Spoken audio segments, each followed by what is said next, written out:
My table's a little dirty because I was doing some pottery and I did not clean it up.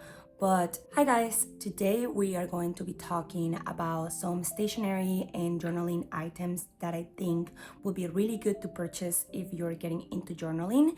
I know that there's a lot of noise out there about getting these expensive items, but I want to go over the basics and then show you what are some of the most expensive items that I've gotten and if I think that they're worth it or not.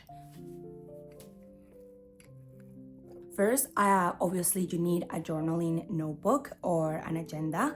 I'm pretty sure that on your house you have something that's already being used for that, or you have some kind of notebook that is just randomly sitting around that you haven't filled it up.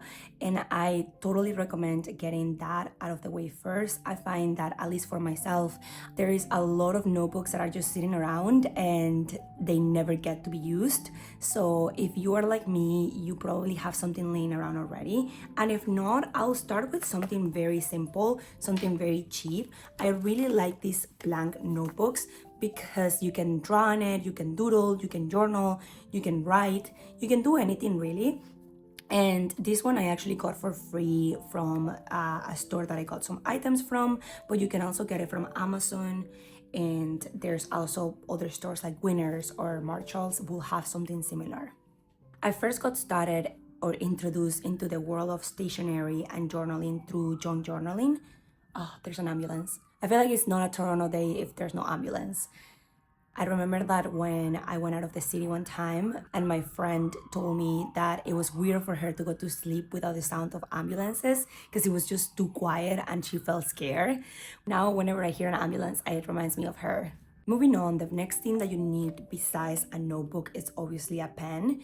I'm into fountain pens, but if you're new to journaling, I wouldn't get into fountain pens just yet. I started journaling with my favorite ballpoint pen, which is the Muji one. I really like the 0.3 one for writing on my Hobonichi because it's so thin that it's easy to write really small letters, but my go-tos are usually the 0.5 ones, and I have them in brown, pink, and black. And I usually buy a lot of the black ones because, as you can see, I use them so much that they run out of ink. Let me show you what they look like and the difference in size.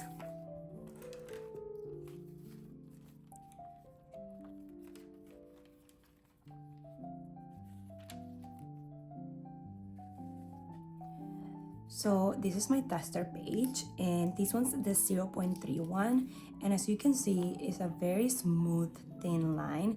And then this one is a 0.5, and the difference is not that big when you look at it side to side, but there is enough difference for me to notice it when I'm writing in very small letters. Let me see if I have, yeah. So here, you can see how the 0.5 is a little more stocky, meanwhile the 0.3, it's easier to read because it doesn't bunch up as much, if that makes any sense. These are my absolutely favorite pens to write on if you're looking for an introductory pen that is cheap and really smooth. And then after this, I really like the Uniball one.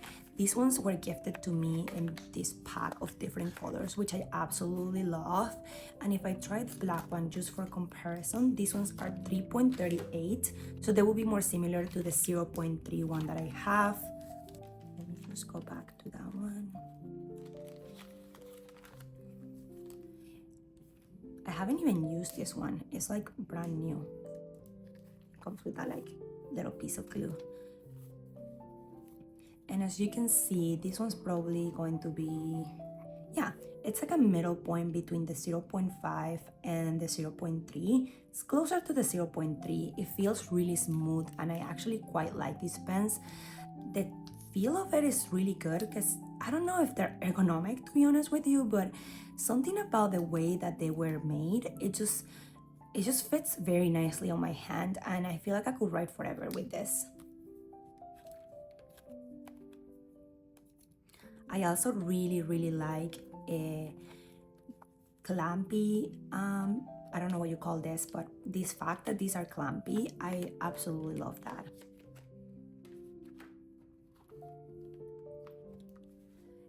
Obviously, after pens, we have to move into the markers or the highlighters. I like to decorate my notebook with a lot of stickers and a lot of highlighters and markers. And I wanted to get the zebra highlighters because everybody has been using them, but I couldn't bring myself to order them out of Amazon and I couldn't find them anywhere in person. So I decided to try these Muji ones first, and I've been really liking them. They're these cute little short compact markers, and it's called compact line marker pen, and I got them in pink, purple, blue, and green, but lately I've been using the pink and the green a lot for my Hobonichi weeks, and it's really good. It does bleed a little bit, but I don't mind it as much, and I really like the fact that they're small and compact. These ones are also quite cheap and pretty easy to find. I will probably be getting the zebra ones at some point, but I want to run out of these ones first because I don't want to overconsume things that I don't need right now. So yeah. After we look at all of the pens and all of the markers, I of course mentioned stickers. Stickers are something that I absolutely adore, and I feel like if you're someone that's getting into journaling in different ways, maybe you're someone that also loves stickers.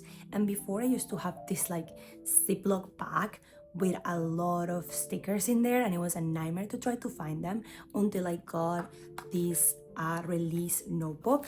I got it from Amazon, so it's pretty affordable, but it's really good. It has this plastic cover, and then inside you can have, I still have loose stickers, but you can have these like pouches with like zippers in there, and that's where I keep some of my junk that I'm gonna be using for my junk journals, or some stickers that I feel like, I don't know, I just don't wanna quite take them out of their sticker thing. But yeah, so you can see that it's a release paper, but it's also, you can refill it with more paper or take away paper if you need to. What I also like about the fact that it has rings, it's that if you have a sticker sheet like this where you have a lot of stickers, you don't have to put them all here, because sometimes I like to have the backbone of the stickers. I have added these little plastic, I don't know if you can see them, but they're like plastic little holes that you can use to stick the whole sheet into the notebook without it just like falling out. And I absolutely love that. And this is where I have all of my sticker sheets. I also have some stock in it. I also have some loose ones still because I am not the most organized. And then, yeah, I absolutely think that this is a must if you love stickers, because that way you can see them all and you can travel with all of them if need be without having to worry about, I don't know, just having a bunch of messy stickers or losing a sheet, or even like just not being able to see all of them. I feel like you're not gonna be able to enjoy them as much because you don't get to see them and you don't get to use them. I think in terms of starting with journaling, the notebook, the pens, the markers, and the sticker release sheet are probably my absolutely must-haves. After that, I decided to invest a little bit more into washi tapes. I first got a few from stores that I just were random, and then I got into the ones that are from artists and have little illustrations on them, and I absolutely love washi tape. You probably can see it on my previous video where I talked about my Hobonichi weeks. I use washi tape a lot. I have it not only on my weeks, but I also have it on all of my other notebooks and journaling. I feel like journaling without washi, it's not quite journaling. I have a lot of them, but they can become really expensive. So that's something that I don't think it's a must, but it's for sure a fun thing to do and have if you're trying to get more into adding cute little things to your journal.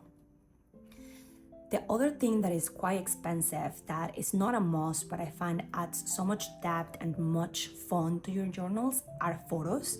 I think photos are a great way to remember a memory, and something about a physical photo speaks to me way more than a photo on your phone, like a digital photo. I find that a lot of the times we take photos without thinking about it and they just get lost in the cloud. Meanwhile, when you print them and you get to see them, it brings back that memory and is more present.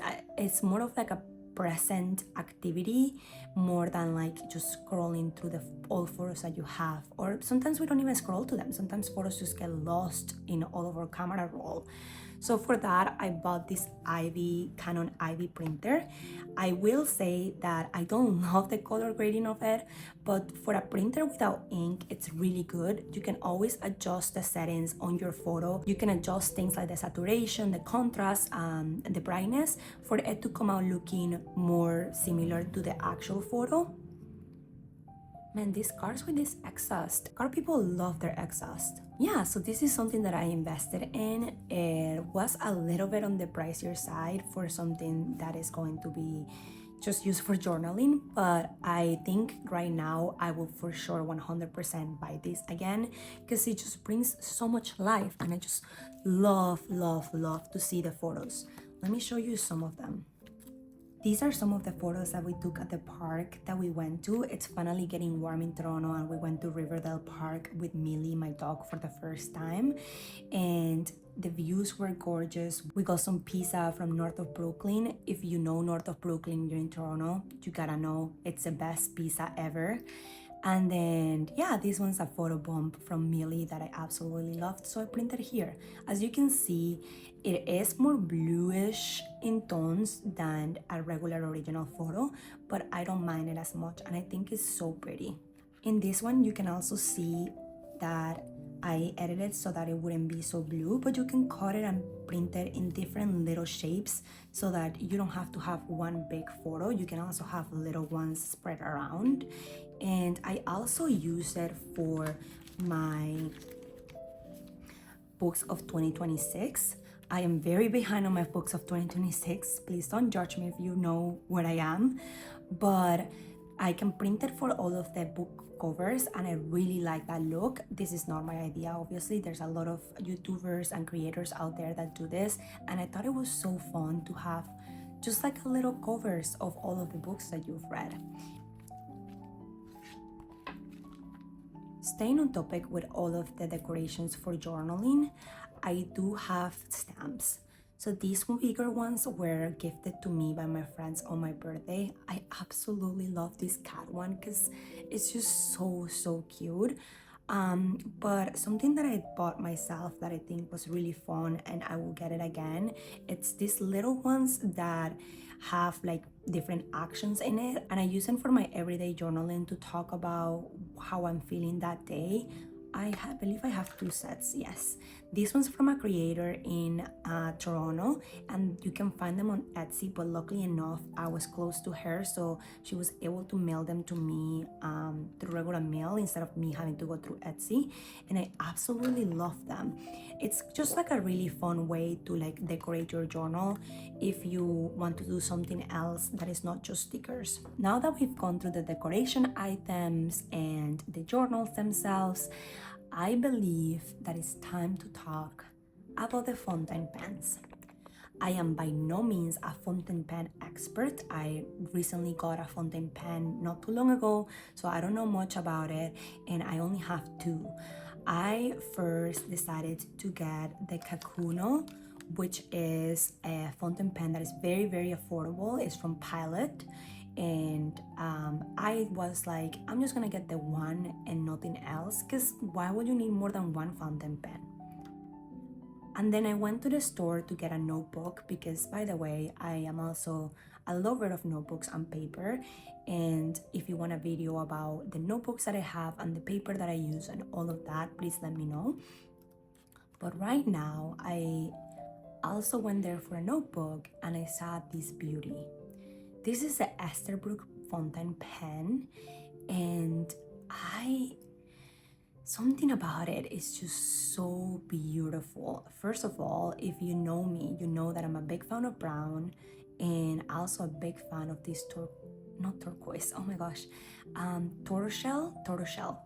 Please forgive me if I'm mispronouncing the name, but yeah, I'm a really big fan of that design, and I just saw it and I just knew I had to have it.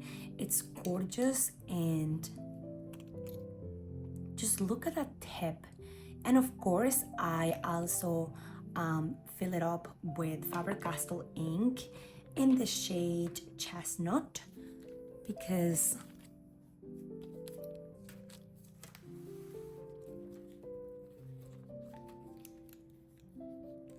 you can see that I already wrote a little paragraph here about getting this pen, but just so you can see the color, I absolutely love the color. The ink is gorgeous, the pen is gorgeous, the feel is gorgeous.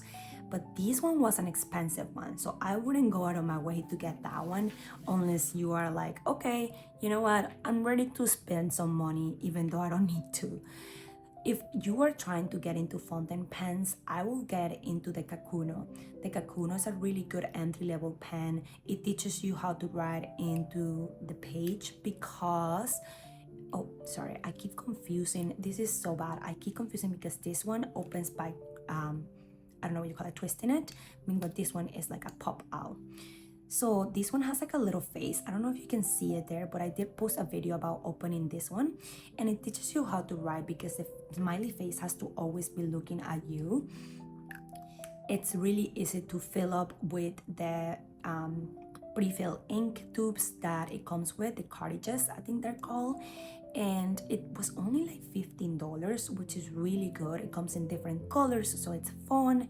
And it's a really, really good entry-level pen. I still write with this one quite a bit, and I totally enjoy it. But if you try this one and then you're like, I really like fountain pens and I think I want to start collecting them, then I will look into other stuff like the Esterbrook. And I'm sure that there's other pens out there that are really good besides the Esterbrook, but I just saw it and I was like, I need to have this. It was so beautiful. In terms of ink, I really like the Faber-Castell ink. Again, I said in chestnut, but I'm trying to find one in hot pink for when my Muji pen runs out. I think I'm just gonna get another fountain pen or a fountain marker to fill up with this hot pink ink because I absolutely love it and I wanna refill it. I think that's all of the stuff that I have to show you guys today, and all of the stuff that I think will be good for you guys to have if you are trying to get into journaling and you want to have some basics and then some stuff that you could maybe get in the future, or if you're now midway through the journaling journey and you want to see what else is out there. But those are all of my items that I absolutely love, and I hope you enjoyed this video. If you liked it, please let me know, and if you didn't, please let me know as well. I've been really enjoying making these videos, so I'll see you in the next one.